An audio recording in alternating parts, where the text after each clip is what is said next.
మీ అవసరాల పరిపూర్తికై చేసే కృషిలో గోప్యతను పాటిస్తున్నారా?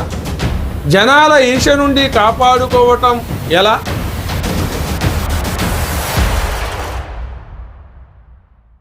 అస్సలాము అలైకుం వరహమతుల్లాహి వబరకాతుహు. ప్రియ సోదర సోదరీమణులారా, ప్రవక్త ప్రవచనం కార్యక్రమంలో భాగంగా ఈనాటి హదీసు.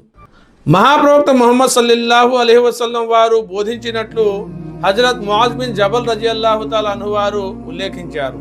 మీ అవసరాల పరిపూర్తికై చేసే కృషిలో గోప్య విధానాన్ని అవలంబించి తద్వారా సహాయం పొందండి. ఎందువల్లనంటే వరప్రసాదితుడైన ప్రతి వ్యక్తి పట్ల జనం ఈర్ష్యకు లోనవుతారు. సోదర మహాశివులారా, మనిషి తన అవసరాల పరిపూర్తికి ఎన్నో పథకాలు కార్యక్రమాలు రూపొందించుకుంటాడు.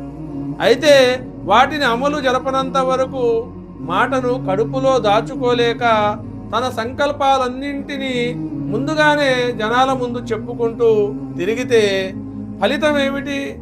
దీని ద్వారా ఈర్ష్యాపరులు విషం కక్కి కుతంత్రాలు పన్ని జరిగే పనిని చెడగొట్టే అవకాశం ఉంది.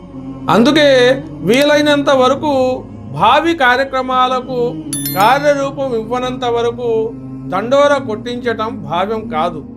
కనుక సోదర మహాశివులారా, ఆదాయ సముపార్జన విషయంలో గోప్యత విధానాన్ని అలవరుచుకుంటూ ప్రజల ఈర్ష్య నుండి రక్షించుకుంటూ జీవితాన్ని కొనసాగించే అవకాశాన్ని ఆ దైవం మనందరికీ కలుగజేయాలని కోరుకుంటూ మరొక హదీసుతో మిమ్మల్ని మళ్ళీ కలిసే ప్రయత్నం చేస్తాను. అంతవరకు సెలవు.